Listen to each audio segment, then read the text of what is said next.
Student आप 8th class, कैसे हैं आप लोग। चलिए, जो पहला चैप्टर हमारा चल रहा था उसी को आगे बढ़ाते हैं और इसमें एक नया टॉपिक है कंपनी रूल एक्सपेंड्स। कंपनी ने किस प्रकार से अपने रूल को बढ़ाया। If we analyse the process of the annexation of Indian states by the East India Company from 1757 to 1857।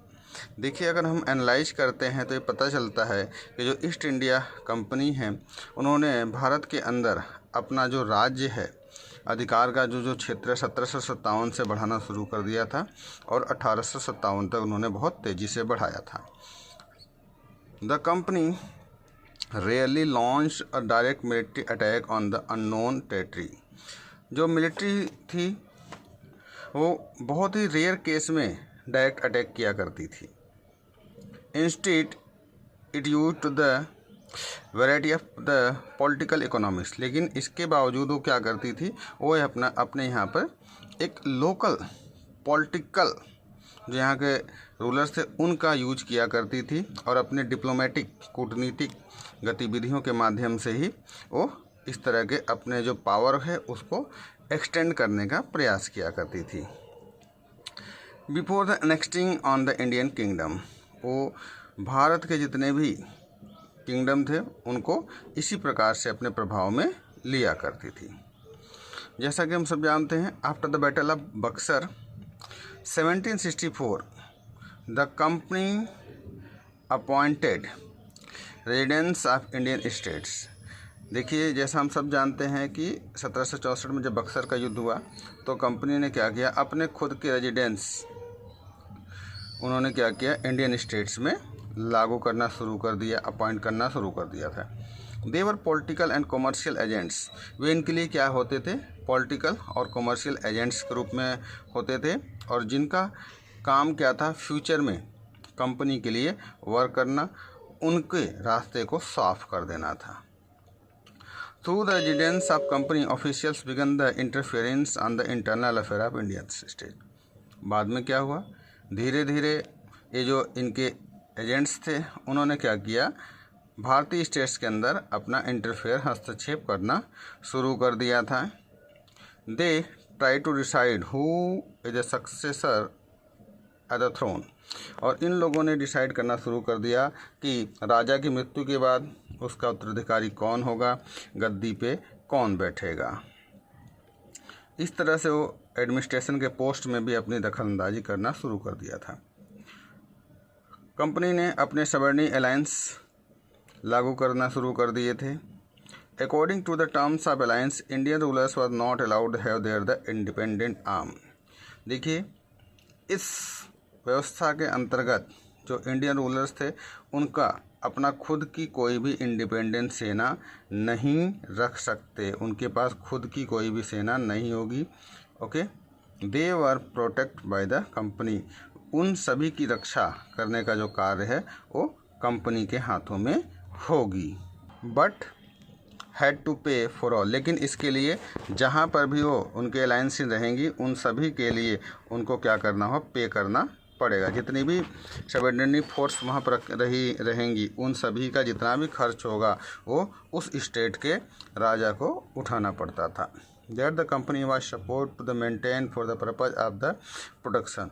Company उनको प्रोडक्शन के नाम पे इस तरह की जो व्यवस्था की हुई थी। If the Indian rulers fall make the payments. यदि कोई भी भारतीय राजा पेमेंट करने में असफल हो जाता था तो वो क्या करते थे, उनके ऊपर बहुत हैवी पेनल्टी लगाते थे या उनके टेरिटरी के ऊपर अपना अधिकार कर लेते थे। For example, when the Richard Wellesley was the governor general 1798 to 1805। देखिए, एग्जाम्पल के द्वारा समझने का प्रयास करते हैं कि जो रिचर्ड वेलेस्ली थे वो भारत के गवर्नर जनरल 1798 से 1805 के बीच में थे।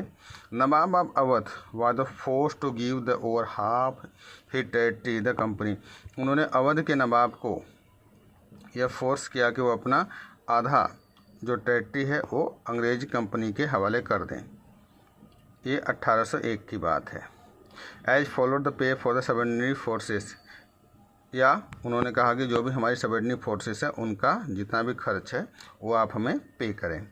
Hyderabad also the force the code the territory of the similar grounds. इसी प्रकार से उन्होंने हैदराबाद को भी क्या किया है, ज़बरदस्ती फोर्स किया कि वो या तो सबऑर्डिनेट अलायंस का जितना भी खर्च है वो उठा ले, नहीं तो अपना जो आधा राज्य है वो कंपनी के हवाले कर दें।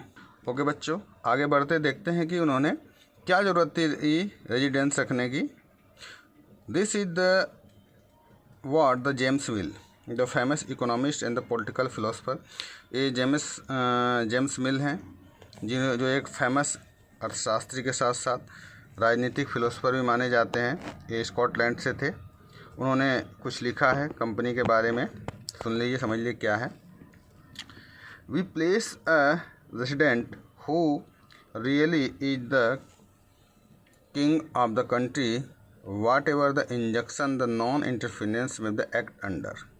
उन्होंने कहा कि जो भी रेजिडेंस रियली में उन्हीं राजाओं के पास अपॉइंट किए जाते थे जो अगर कोई दूसरा राजा किसी भी प्रकार का इंटरफेरेंस करता है, as a long as the prince act in the perform the सर्विनेंसेस, और वहाँ का जो प्रिंस होता था वो लंबे समय तक क्या किया था, इसका एक्ट किया करता था। एंड डज गोड टू एग्रीबल द रेजिडेंस, और वो इस बात के लिए राजी रहता था कि जो भी रेजिडेंस उसके यहाँ हैं उन सभी का जो जितना भी खर्च है वो उठाएंगे। That to be the British government.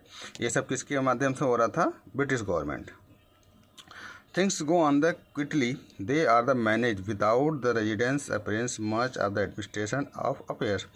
अब आपको डिसाइड करने की बात है कि वो किसी भी प्रकार से वहाँ पे जाए हुए वे क्या करते थे, वहाँ के एडमिनिस्ट्रेशन को अंडर कंट्रोल में रखते थे, उनमें हस्तक्षेप किया करते थे। But when the anything is the different nature happen, लेकिन उनको लगता था जैसे कि उनके खिलाफ कुछ कार्य हो रहा है, उनसे कुछ अलग हो रहा है।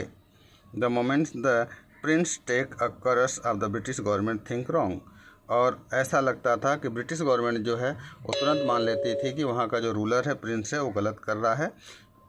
Then the comes the closing the disbalance. इसके बाद वो क्या करते थे, उनको डिस्टर्ब करने लगते थे या उनके सत्ता का हस्तांतरण खुद कर लिया करते थे, या किसी और राजा के माध्यम से वहाँ पर युद्ध करा करके उसको उसके राजगद्दी से हटा दिया करते थे।